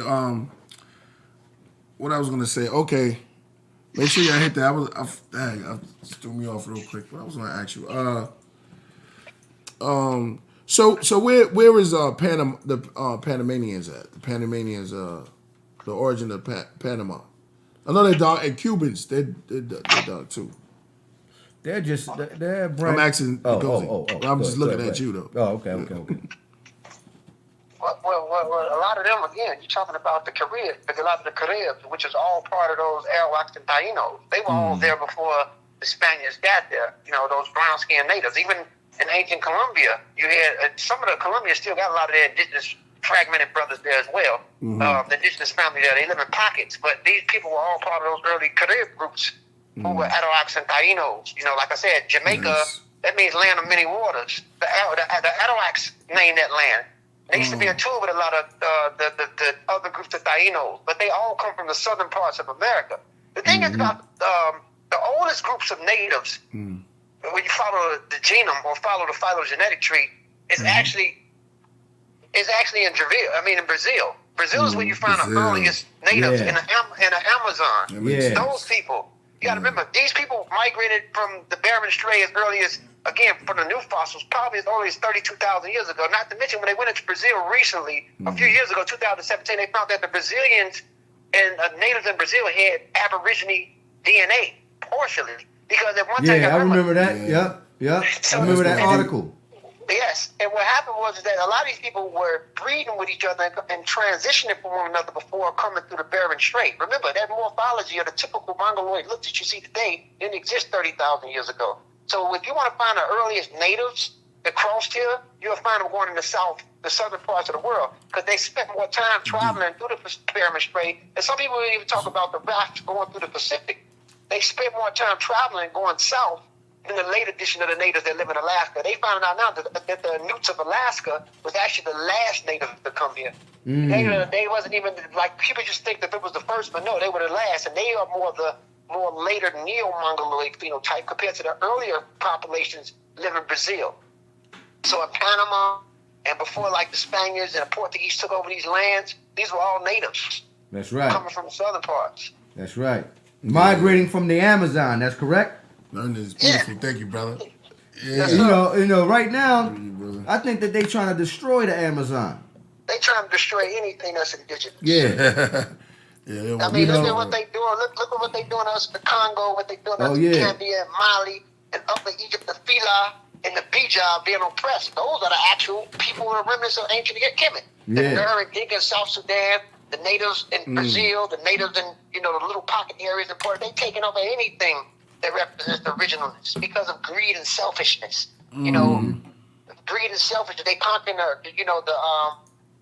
what's the name groups in Iraq and Iran that still have the original phenotype, but they're doing a lot of oppression on them. The populations of Yemen and the Mahiri darker skinned original Bedouins, or what we call Arabs, but I like to call them the original Bedouins of those on there, starving those people in Yemen. Yeah. It's a lot of crazy shit going on. Yeah. And when it comes to this idea of a Hebrew or a Jew, that those people don't really exist no more. They got absorbed in other populations. That's what actually happened. So everybody claiming them now. Everybody claiming them, because the actual closest population to these so-called people would be Arabs today, because they are Semitic people as well. So they are actually, when they create this so-called Quran, they're reneging against the after effect of people who get absorbed in a later culture of these people. They're reneging. And not saying that my Ashkenazi brothers don't have Semitic ancestry, because they do, but Ashkenazi is a result of Central and Eastern European mixed with some Levantine ancestry. Yeah, they're Sephardians. All of them are from Khazars. They're from the northern part of Europe, like Russia. But they also, after the Roman collapse, in a specific time at 60 AD, if I'm not mistaken, or 30 AD, I forgot the timeline. These people linger in different zones. Some people go through Iran and become absorb the net population. Some people go through North Africa, and a lot of the Berbers or Amazigh used to practice Judaism. And then a lot of these people go into Spain and become the Sephardics, and then a lot of these people go into Germany or Central Eastern Europe, and they mix in with a lot of those people, and then they become the Ashkenazi. And then the lingua franca, the language is not even pure Semitic, because Yiddish Hebrew is Indo-European linguistically. So it lets you know that it was some type of founder effect linguistically, where the actual Hebrew doesn't even exist anymore the way it used to. It actually doesn't. You don't really find it. You find after effects of these people. So all of the original are being persecuted and oppressed by selfish and greed or late edition populations that wants to take over people's shit on some gangsters. I even got to give love to my Irish brothers who descend from the Celts, and they get oppressed. The Scottish used to oppress them. Shout out to the Irish, man. Shout out to and then Scottish. That's the IRA. And what they call it? What they call them? And the Scottish, man. The Irish and the man. Yeah. I like. You know what I like about the Irish? The songs, man. They got some ill. They remind me of Jamaican songs a little bit, because they got some real deep. Like Old Danny Boy, the pipes are calling. But they be having some deep songs when I go back and listen to some of their music. Yeah, I really like. I'm a fan of Irish music and Scottish music too. Big shouts out to the indigenous, because indigenous just doesn't mean Native American or being indigenous to Africa. Indigenous is a state of mind, original. You feel me? Big shouts out to the indigenous family. I love when I go out there. Ireland and Scotland, man. Every time, and they'll hold you down too. They'll hold you down, bro. When I go out there, they held us down. They had the dudes with the big locks. It's like almost like what's the movie? You been out there? Yeah, been out there a couple of times. Me and Starks. You know what I mean? Even with Giza by myself. Giza's out there? Yeah, been out there by myself. What's the movie I'm thinking? Braveheart, right? Braveheart was that was the shit, bro. That was the shit, yo. Yeah, bro. He was a Celt. Honor. He was a Celt. It was the Celts versus the honor, man. That That honor was so beautiful, brother. Man. Yeah, we gotta. That's what I'm saying. The ways that are indigenous is the fight, bro. So it's like, it's and it's We gotta hook up with like the Irish, man. The color thing is one thing. I don't know about all that. You say who can? This guy. No, I said I'm not. we might have to get down. Irishman, man. You say who? I said we might have to hook up with some I don't Irish know. cats because they be going at it though. No, you gotta go to actually to Ireland, man. That's To what I the mean. real- not no- That's none of what I these- mean. none of these cats I over here in that. America, I don't yo. want that. Yeah, I don't want that. Well, you should know, man. No, that's Baltimore, right? I don't mess around with them Irish in America, Baltimore or Boston. They ain't. In America, they became, a lot of them, even after slavery. Remember, in the Caribbean, the British used to control them. They called them the redlegs, the redskin. Yeah, the and after redskin. that, they were able to be appreciated a little bit more than the African. They used to call them They always put red niggers too. They was called that word too at one time. And Gaelic in their language, nigger means ignorant. So I mean, when you go back in time, they were being oppressed. But the thing is, they were favored. So when some Irish got in power, they were looked at as being the landlords or the security guards to watch over the slaves for those that were of British descent. So they became like the first, an Irish motherfucker can control the whole field because they were favored more than the blacks at one time. But yet still they were oppressed. So, it's by the time they create this late edition of this thing called white, represents, at one time they wasn't even looked at as being part of the white class. And so was Jews. Ashkenazis wasn't accepted in that, and Italians wasn't either. Yeah. But later to add their numbers, now they're part of the so-called white population, or the white race. Definitely But Italians, at one bro. They've been rolling for a minute. Let me ask you a question. What do you think, honestly, that they're doing all of this for? Greed, selfishness. It's the same thing what happened with China after Mao Zedong. After he, a lot of the times of the struggle that was going on in China, China used to had knowledge itself at one time. Now, since they want to get into the market of what's going on, and then, I don't want to, talk about the thicker thread between the ties between Russia, the United States, and China. But if you follow it, they all follow the same mentality. You find it the same way with a lot of the African elites on the continent. A lot of the African elites on the continent was giving motherfuckers away because they wanted to be part of that market. Exactly. Like, yo, if I can catch a Mandinka, I'm Mandinka, but if I can catch this Wolof motherfucker, I'm going to give him away. Or if I'm Yoruba, but if I can catch this Igbo motherfucker, I'm going to give him away. Yeah. Those high-ranking elites it'd be foolish for us to believe that a bunch of few white people came into Africa and they were just taking people. That makes us a pussy race. It wasn't like that. That's what they want. That's what some people want you to do. They had ties with a lot of these people who are of the higher ranks, giving away other people that they had conflict or confrontation with. You know what I'm saying? Even after the Moors got kicked out of Spain in 1492, the Amazon like, yo, don't fuck with us. You can go down there to Mali and Gambia. Yeah, we'll go get them. We'll go get them. Yeah, we'll go get them. These people, like, it was, bro, if you can snatch me 5 or 6 people, I can give you this. I can give you trinkets. I can give you a mineral. You get what I'm saying? So it's the same thing that's going on today. A lot of these elites that control the government in Africa are puppets, and they let people come over there and take their shit, like China and different people come over there. Not saying the Chinese citizens, I love for the Chinese citizens. I'm talking about the mentality of this elite family that's going on globally. These imperialists undercover playing like they're for the people, but they're not. But they're letting these foreigners come there and hijack their resources. Exactly. And they're purposely putting these people in a cluster where they have to owe them financially, and instead of they don't got the money, so what do we give you for owing, for helping us build a ladder or build a tower or build a few buildings? What do we want from you? We want the resources. Pay us back with resources. It's bullshit. Shout out to that's crazy, man. Shout out to Alexandria D. Shout out, she made it. She turned it blue. She's down with the woo. Yeah, it's for me and you. You know what I mean? She turned it blue for the crew. That's peace, man, yo. So what do you think the whole alternative really is? Because I got a whole show I'm gonna do on that. Yo, with the real alternative on snatching all the natural resources from the earth is really all about. Greed and selfish. The thing is with these people, they don't really they just care about what they can do at the moment. If I can knock down more trees and build more buildings, not knowing that, the more trees I knock down, the more I fuck up the oxygen. Because remember, plants and trees, or us and trees, we exchange carbon dioxide for oxygen. So the more plants we can give off and knock down, the more buildings I create, guess what? there's not enough to be able to transmit the proper oxygen or carbon dioxide into oxygen that we need as organisms. And not to mention, if we build more cars and let them drive, it puts more CO2 in the atmosphere. It pollutes the atmosphere. What do you Not think to about mention- what do you think about this? Not to cut you off, God. The fact that That was fire. now we see a lot more companies now starting to use other alternatives to replace fossil fuels, which they use for gasoline, right? So what do you think about people like Elon Musk and these other guys who are out here creating the new wave of transportation, which would be electric cars?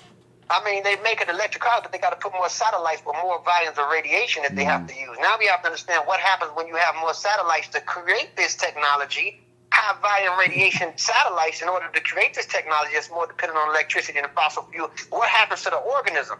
Now, what we have to understand is the reason why cancer survives at a longer rate now is because the organism is living longer.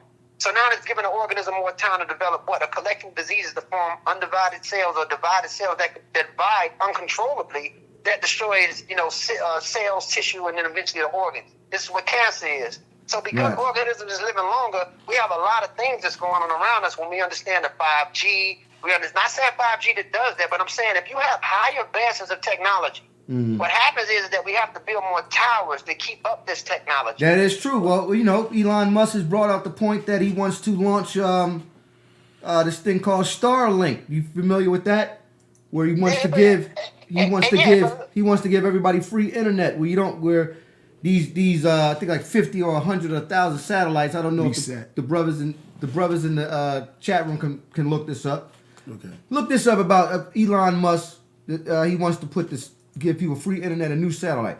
What do you think about that? To propose that they put more satellites, you think it'd be more harm on us? It'll be more harm on organisms. Not to mention, people are becoming more dependent on technology. People don't even, they starting to make way to start having. First of all, think about this. They shut down the government, or they shut down all this property. People starting to have parties. We don't go inside a club no more like that. People starting to have parties, dressing up in their room, having parties over the internet. People doing everything over the internet. So guess what happens to the behavior? Guess what happens to the behavior of the people? Us socializing. This life is about how you think, how you feel, and how you communicate.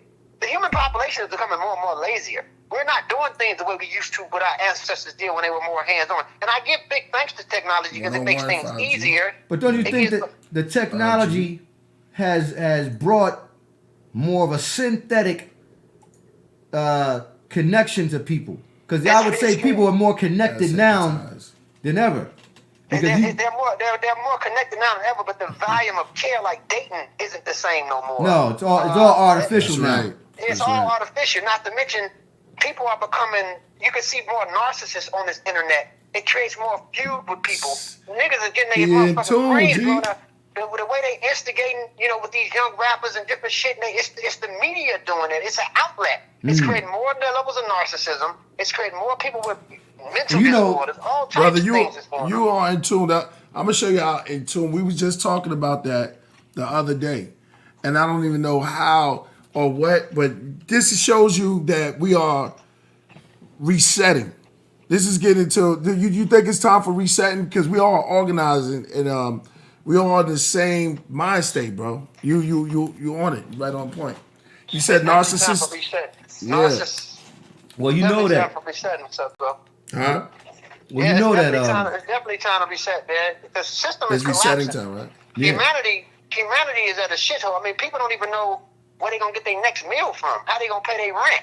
So they putting effort to build all these towers and all this technology, but people losing their jobs. People are starving. It's going to be a time when people can't even work at these hard factory-based jobs anymore. The educational system out here is fucked up and poor. People ain't learning the way they used to. So it's going to be a lot of homelessness that goes on. It's going to be a lot more poverty. People aren't eating. It's a lot of things going on because of dependent of technology instead of depending on one another and being able to properly socialize with one another that support one another. Emotions, the way people function now, even the level of love when it comes to a relationship ain't the same. People divorcing their wives, they sitting around their wife every day. It used to be the idea of being able to go out and hunt like the early Homo sapiens did. Well, however she said, it don't apply anymore. It is time for a reset. You know what I'm saying? It And is time for a reset. they've done analysis. A lot of people, Killed a it, lot of man. people have done analysis, and even myself on this. But this problem is due to the fact of Narcissist. well, it's just a connection with the internet, and it's really coming from our Edward Lodge. It's a part of our brain that fueling the AI. Meaning that everything that we pour into our feelings, our emotions, our dislikes, our likes, everything is on the internet. Yep. It's there. Yeah.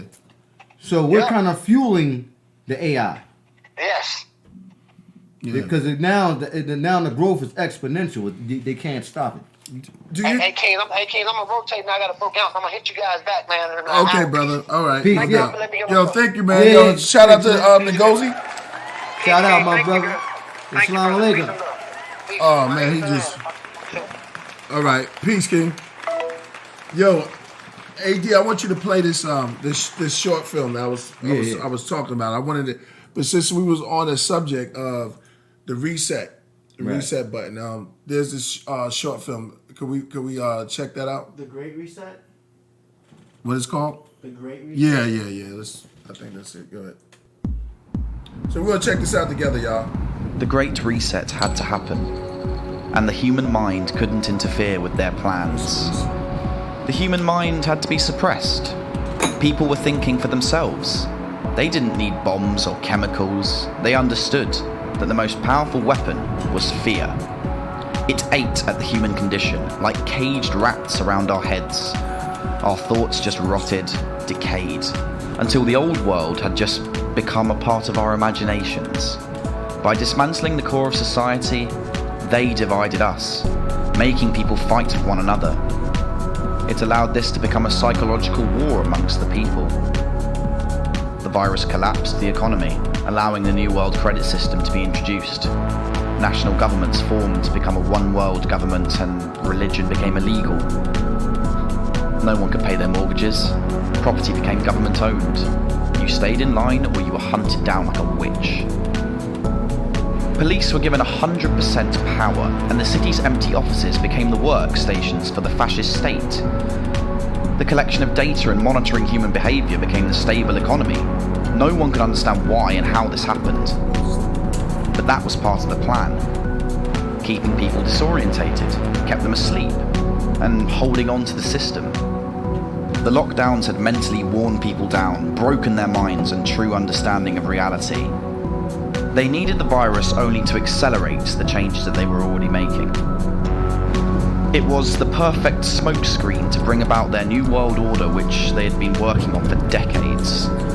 Human evolution needed to be reversed. Feel free to pause it if you They got had something to used and say. abused us enough to construct the artificial reality they desired. There was no use for us anymore. Unless we merged with their machine and followed their path to destruction, we were useless. Good, bro. The number one objective of the reset was depopulation. Humans were over-exceeding resources. Carbon emissions had to stop to allow certain technologies to be introduced. But it was also a resetting of the mind, individually and collectively. They pulled us through everlasting satanic rituals to give us human trauma, allowing them to steer evolution as they wished. Mental illness had become like the common cold, and by this point, the virus had been forgotten. We were told there was a return to normal, but we were put deeper under their spell. No resistance gave the permission to oppress and do as they liked, but it was only the people's blindness that led them into their trap. But people still could not face the truth, and by not facing the truth, they created a shadow. And when that shadow filled the light, the darkness became so dense, people were blind. We became frozen and led like lambs to the slaughter. We are spiritual beings experiencing a physical reality, but we trapped ourselves in someone else's dream. The dream seems real, but we do have the ability to change it at any time. Dictatorships only exist with followers. You don't have to go with the obedient herd. there is another choice. Are you scared to be an individual, or are you happy being the submissive slave?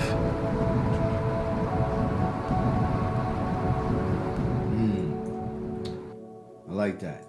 I like that. Thoughts, make some noise Yeah, for that, I man. like Thoughts that. on that.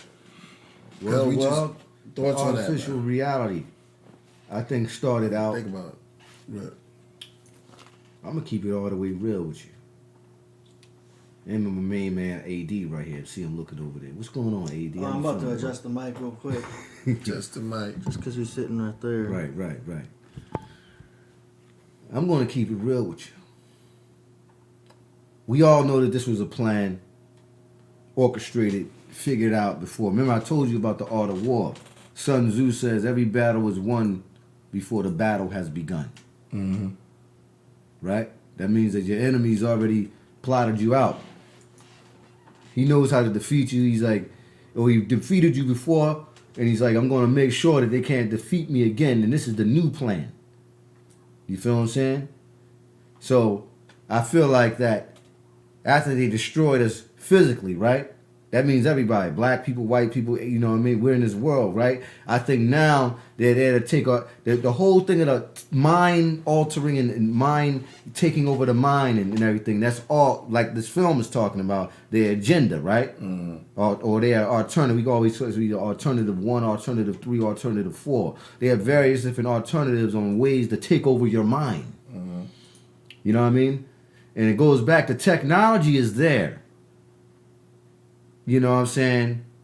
To really distract you from what the true reality is. That's why I was asking the brother NGOZI about that. He said he was gonna call back. You know what I'm saying? His Because phone charge. You know, I brought the point up that partially the communication is done through bandwidth. The bandwidth is your thumbs. This is a phone. You use your thumbs. We use our thumbs to communicate with. It's just that it's very, very slow. We can't communicate as fast as we could. You know what I'm saying? If something that was more like, if we were sentient with like other forms of technology, or we had like a biochip in our heads or whatever, we could download or obtain information faster. Because we're using bandwidth, it makes it real slow. You know what I'm saying? But partially that comes from Let me come in. I'm gonna chime in a little bit. Edward Lodge in our brains, right? That's fueling the internet, yo. It's The Edward Lodge in our brains, yeah. What's the Edward Lodge? It has a lot to do with just the things that we like and the things that we love, Vanity. the things that we hate. No, it's not based off one particular thing. It's based off the part of our brains that's basically that deals with feelings, the things that we like as humans. Vanity. No, because vanity is just one thing. Vanity is something if I really So if I like a girl. You're just saying a bunch of stuff that we various don't like, right? things, yo. Listen. Does it mean anything to us? I mean, is it important? It makes up. I'm trying to get you to understand. It makes up the part of the brain where the things that we like and we love, it's all stored there. That as a human being, we like and we love and we dislike. It's called emotion. Is it necessary? I would say so, because you got to master that part of your mind, or they trying to stop it. Now we should be back on. All right. Okay. Yo, could I play something exclusive? Yeah. Because you was talking about Giza. Right. And this song right here, this song right here. Yo, Sean, what up? I'm gonna play this joint. I'm gonna play this thing called Supermind. Supermind. I never heard this one. Yeah, nah, you never heard this. What are we playing? Light up. We're gonna play Supermind for him. Ah. Before we get off the thing, and it's just about building. Shout out to everybody that's in the building right now. This is another exclusive Killah Priest about to play for you, and y'all can enjoy it. Yeah. Okay, let me get it ready over here. Should have called it Super Mantra. Super Mantra. Yeah, I might change the name from Supermind. Yeah. It's Supermind, but we're gonna call it. We're gonna change the name to Super Mantra because it's in a good mood. Everything's good, bro. They trying to sacrifice. Yeah, man. Rest in peace. This goes out to in the memory of Ecstasy and everybody, man, who passed away. 2020 has been a crazy. It's time to reset, and restart, and be on point, man. Yeah. Yeah. You're all welcome. Everyone is welcome to my cafe. From Outdoor Cafe. My name is Priest. Known to many, angel, priesthood, unknown source, Masada, wonderful day, Somerset. But what I'm gonna do now, really I've been missing, so I'm back. Here we go. Rattlesnakes on the Pharaoh's plate. From an ancient time that had no date. Poisons, legends in a gaseous state. Lucifer initials on my window of my limo. The golden guard on my license plate. I'm from a distant past. I look through the glass. I see 72 angels wearing a devil's mask. One side happy, the other side sad. Roman leaders around the Mona Lisa. A golden night. I glow in the Giza. Sharp as a knife that goes into Caesar. Sinners in the night. Whisper like the Reaper. Dark fantasies of Mark Anthony. Julius Sinners and Jesus. A king heart's vanity. Ancient art of his family. Empires built on desire, fire, and prophetic destiny. The sky's ebony, the lights are heavenly. A knight's legacy, died pleasantly. Coins cover his eyes in a mushroom patch. Boxing with dandelion as they close his tomb latch. His fair widow weeps well. Above the moon is pale. She's doomed as well. Her perfume smell of pineapple juice, sliced fruits. Her hair nice roots. She rubs her skin with oil from coconut shells. Statues of Michael, the dragon slayer. Black schools, disciples, African prayers. Assassins on stairs, beware. While my mind divine, I'm deeply devoted, dreaming of destinies. My jury's heavy, a gold icon of St. Gregory. A lush getaway in the middle of nowhere. I'm your tour guide to the lost tribes. From abandoned buildings, living poor lives. From the east side to the north side, till the beast rise. New York skies, police ride through the south side. Children outside to the west side. A child with fresh eyes. Till he grows up, he's seen it all. Pregnant girls, teens in the mall, fiends in the halls. Those try to get clean have lean withdrawals. Pills and alcohol, kill 4 amounts of raw. In the field, a bouncer ball. Super Bowl, a UFO, just make it account for yours. Hermes dies with Versace on. Michelangelo paints him laying in Venus's arms. Execution's death, bodies embalmed. The army informed, don't take my boy, he's still warm. One day alone walking, the streets turn bright, the snow stopped falling, the trees begin talking. I touched his wood, I felt flesh. Beneath the bird nest, clouds start forming. Sky turned orange, like a summer morning. Told me my origin, this place is historic. Start my performance, gave me endurance. Cars went inside the ground, while hundreds of gods came up handing me crowns. They said, priest, you were lost, but now you finally found. The zodiac spin above my head like a merry-go-round. I'm robed down in a gold gown, and if you saw us, we were talking to each other with no sound. Brand new Profound. That was dope. Yeah, because you said Giza. Yeah. And I was like, okay. That's how it is. Cafe. Dave Flores. Dave Flores in the Outdoor house. Cafe. Big up to you. Priest. Please, God. So there you go. Oh, they turned in the screens all Always remember, red, yo. kings to gods. All in the supermind. I said Superman already on this side. All in the I supermind. don't know, it's a super chakra. That one might sound a little better. What you think? The super chakra. Super yeah, chakra? like Yeah, that. Yeah. Word. Man, good looking, bro. Somebody say, what you know about that, Rasul? What you mean what I know about that? The super chakras. What you know about that? Yo, Danny Salinas, yo, oh man, yo, y'all like this. Man, it's starting to look like the sun up there, man. For real, it's looking like the sun, man. I love it. Pills and alcohol. You mean coffee and pills and sleeping pills and coffee? They threw me off. Somebody said pills and alcohol.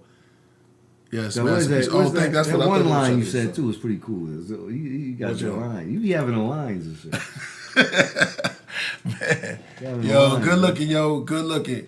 We're gonna leak that out there in a minute anyway, man. Shout out to the NGOZI just hit me too. He said he's just charging up. He's just Okay, charging okay. up. See, I felt that's the right type of No, use it back. vibe for it. Yeah, no doubt. Right type of vibe for it. He said, can we see Rasul break dance? Yo, let's hit up, I'm ready to land the plane in a few, man. But I was gonna do one more little a short film or whatever. That's from Outdoor Cafe. I mean, it could end up on anyone. But that song me and Sean was talking about, and that's gonna be out on YouTube for y'all to get. So y'all can listen to it. Y'all can listen to it on this podcast. But that's my Christmas gift to y'all, other than Technicolor, the rest of the stuff. Pause. Thank you, brother. Yeah. I want to play. I had to go to the bathroom too. Yeah, no doubt. I'm ready to play it again. Yeah. But, That drum was off the chain. Something to Mark Anthony. Something you said. oh, the Dark Fantasies of Mark Anthony. That was a crazy one. That was a crazy one. Yeah, no doubt.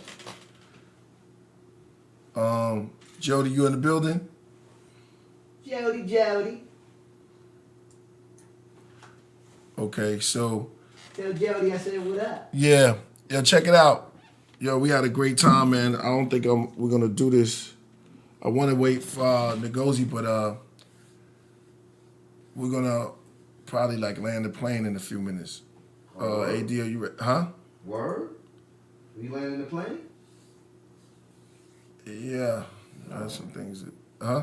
Too much Yeah. knowledge for him, Man, shout out. Huh? Can we land the plane? Huh? Am I landing it? Yeah. Hold on. Huh? What, you got some more you want to say? Well, yeah, you know. Where's the? Did he get his Make intro? sure you guys follow me on Instagram, Rasul LCOB. You know what I mean? Follow LCOB official on Instagram, and also subscribe to Rasulullah7 on Instagram. I'm working on it. Working on the podcast. Trouble Man said, "Why land it now?" Because I know people got things to do. I mean, we're getting so heavy right now, and it's things I gotta do. I mean, it's like I gotta get out of here, man. Shout out to Alexandria. Oh yeah, this is an XMas special, and we got places to be, and I know y'all got some places to be, and I hate to do it, but we'll be back. Well, we had the brother NGOZI on here. So yeah, shout out to NGOZI. How does it? NGOZI have his own podcast? I don't get it. I don't know. Some people, well, you know what? We So he can join us. He can join us. He can join us, Yeah, but you know what though? All he got to do is get himself an interface. Interface joint, like the technology, right, AD? No, but I know a microphone and a computer, man. He could do. And he could use his iPhone as a camera. Somebody said Little said he took your rhymes book. Took my rhyme book? Yeah, Little. Yeah. Yeah. Yo, we about to Little, first of all, Littles didn't know how to read. He was a dummy. That's why I knocked him out, man. Y'all keep talking about Littles, man. Little's You know a what I pickle mean? man. Little's pickle man. But what's the other guy? The other guy you had a fight with, his name was What? Meatball or something. You said. Yeah. This other cat in the Oh project. shit! You know, look who came back in. What? It's the killer. It's the podcast assassin. Who? K Bob Brax. You see all God, this? Bob Brax, yeah, you know, I mean, whatever, man. Listen, Shalom, man. King. Listen, man. It was another guy, Meatball, man. You know what I mean? And shout out to Trouble Man. And you know what you want to know about him? We can't tell that story. We got to get out of here, bro. All right, well, it's gonna be too long. It's too long. But Trouble all right. Man, don't worry about it, because Trouble Man said something that touched me, bro. When he says, "Priest, are we gonna get out of this stuff?" Yeah, man, you're gonna get out of it, bro. Don't even worry Trouble about it. Man, let me explain something to you, man. Yeah. You know the Talk to only way you be able to get out of it, man? I don't know, man. You might want to learn some survival skills, because eventually you're going to have to totally go off the grid if you want to survive this, man. Oh, wow. If you really want to survive, you're going to have to go off the grid, yo.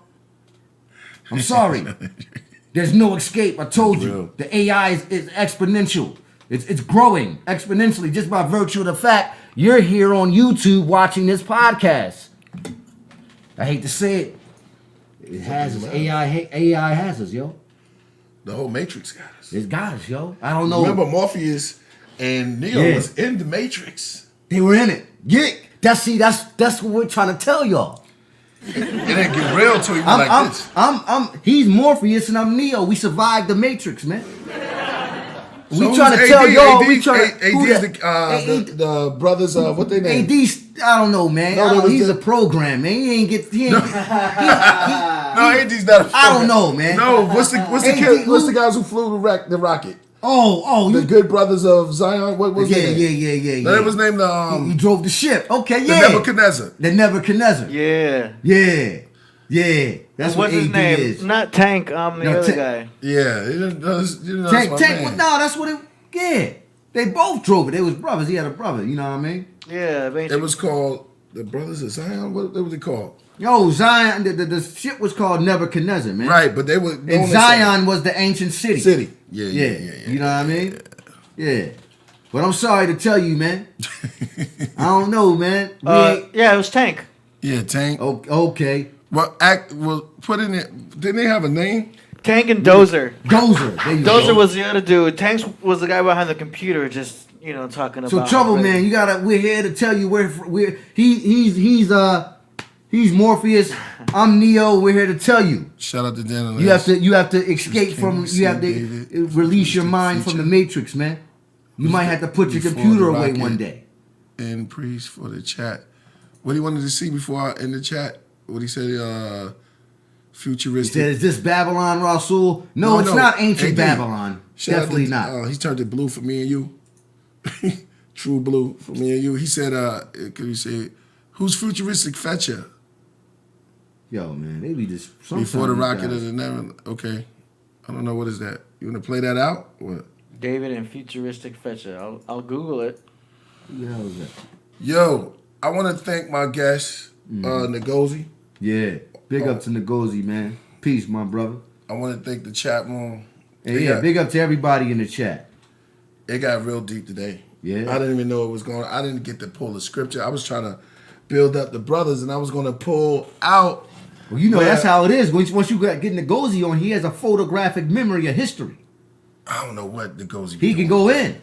I don't even know if it's a. I don't even know. I used to be like that. I gotta stop smoking that weed, man. I don't know.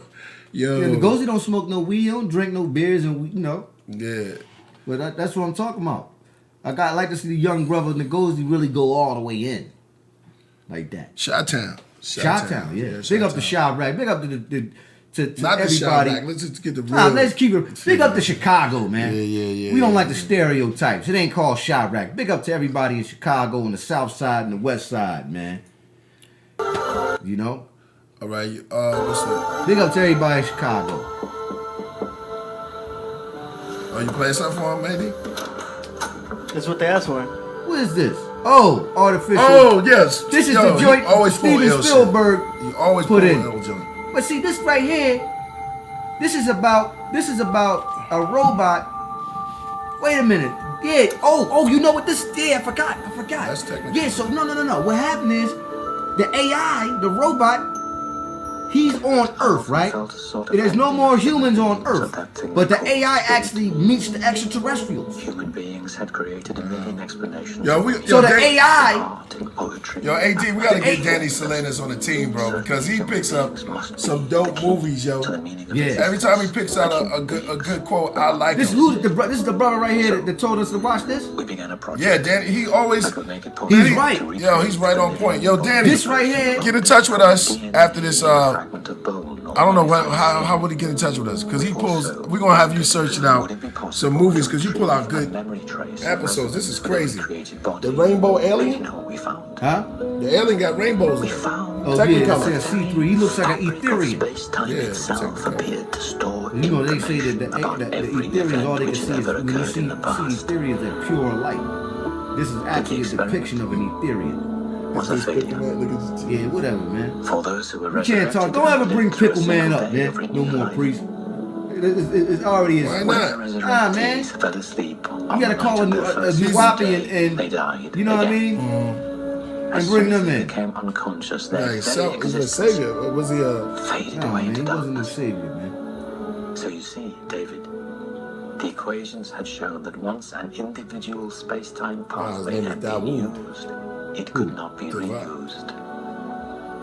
Dawood. If we bring your mother David. back Oh, now, David, it will only be for one day, David, Daoud, and then you will Dawood, never David. be able to see her Dawood. again. or Dawid. That's how you say it in Hebrew. That was hard. Yeah. Make some noise for See, that. but hold yo. on, that scene right there is when after all the humans are gone, right? The extraterrestrials come to Earth, and the only thing left is the robot, the AI. So he instead of a human, a real sentient being. What's the name of this movie? I gotta see. It's it. called AI, artificial intelligence. I'm gonna go check it. I'm gonna check that out. Check that out. This remind me of that gave me a Vanilla Sky type of crazy. Yeah, kind of like kind of had that style. Vanilla Sky, right? Could you go down? Somebody else had a request. They had it turned to gold before we read the scrolls. Oh yeah, Before we got a code, yeah. yeah. Rob, before you go. Yeah, Okay, who you want to say? yeah, let's play Mermaid for him. Definitely turn it gold. That could be the final song. Okay. We hit the subscribe button. Hit the super chat. Yo, thank y'all for coming through. I'm Killer Priest. I'm Rasul Law 7 from the Lost Children of Babylon. AD. We got AD. Sound Daddy Yeah. exclusive. Good Christmas special. We'll be back next Monday. Next Monday. Yes, sir. Next Monday. And remember, get those last y'all the last ones y'all hit. Make sure y'all get those CDs. Oh, the CDs are on sale right now for $20. Autograph 25. Go get them right now. Go get the rest of the Rocket to Nebula. Go grab them. The Christmas sale. Yeah, Christmas spell. And just Sale spend an extra $5. I'll sign Yeah. it. I'll sign all of them. It don't matter. Make All sure right. you guys subscribe to Killer And shout out to Priest. Jody at killerpriest.tv. You can go get it at killerpriest.tv. Subscribe to Killer Priest. And let's make this thing is moving, man. Let's land this plane. Yes. The Nebuchadnezzar. Stop crying. We'll be back.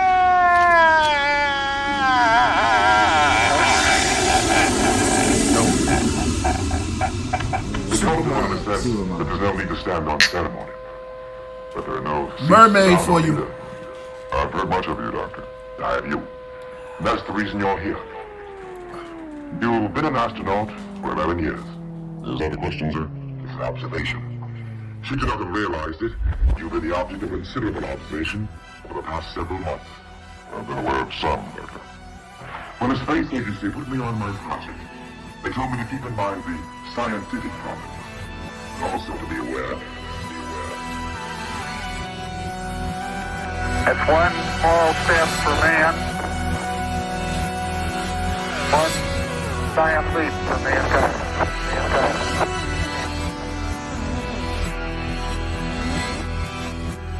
After I burn sage, I follow the mermaid through the worm cave. In the turn of an age, but I can't discern the days. I'm in the days, unconcerned in the phase. A stage as I follow her through this maze. Coming up out of the Ethereal waves with a filthy babe. Right below the Milky Ways. She turned to blanket me with a crook she made out of silk and suede. Suddenly I'm in middle grade. Then staring into a mirror, gazing at a head that's fully brave. Face woolly with little grays. Then she took me through this underwater path, through these hills that she bathed. Then through a chilly haze over many graves. I felt silly, this felt really crazed. Underwater castles where the gods of an ancient city stayed. I felt trippy, I felt dizzy as misty. I felt that I have any legs. Is this astral projection or out-of-body experience? Or some kind of godly deliverance? Sorry, pardon my ignorance. For are we prohibited from star-sea remembrance? Cognitive dissonance. The Mars shows discipline. My bar shows the penmanship. Penmanship to brilliantness. Brilliantness to the wilderness. For a pilgrimage where the healing is. Found the electron plasma. Snatch a leaf from out of jasper. In disbelief, turn it to gold and close my palms. When I release it, turned into amber. I'm aboard a rocket ship where the chairs are detailed with chakra strips. Below us, the apocalypse. Before us, a metropolis. Her fabric must have been made out of magic. I wore it like a jacket. I felt like I was going backwards. This is madness. Then she opened up another tablet that gave me access to the address of the masters. I accept the journey like Paul on his way to Damascus, or like Jesus to Mount Olive. They both rode in on asses. So I'm doing alchemy, sitting beneath the olive tree. Now I'm standing on the balcony, studying astrology, wearing an orange robe, a white man bun, rocking mala beads, enlightened being, a knighted king. My whole studio's made of crystal. I wear a cape, my mic is winged, wordplay supreme. I follow the mermaid queen. There seems to be no difficulty in moving around as we suspected, perhaps easier than the simulations of 16G that we performed in various simulations on the ground. I can see everything quite clearly. The light is sufficiently bright, backlighted into the front of the lamp, that everything is very clearly visible. She told me many things, showed me another range, the lower and the upper planes, in the body or out of body, I can't explain. But I just couldn't understand something, the demands of this woman, a fish. What was her wish? Do we exist? I tried to resist, she insists, then we kiss. Then my mind would blink, this is it. It's more than just a void, the darkness, the process, the odd guess. Someone gets robbed, yes. I remember images, things I recollect. But to put in retrospect, I didn't wear a vest. And it's not the long sleep that comes when you succumb to the numb of the warm peace once on me. But now the fear is lifted, the cold is felt, the slipping away, mystic. Then you let go of self. The feeling was noted, then the body ghosted. So I descended to the underworld, to the house of shadows, in a canoe with a much younger girl, without a paddle, sailing down the river of no return, in the quiet and the darkness through the mirror where souls sojourn, aboard the digital airplane, turned slave, jeweled mermaid. The mind functions. Time is distorted, bundled, telescoped, accordion, but there is a sense of time even so. And I remember things. I remember the way it began. I remember the way it was in the beginning.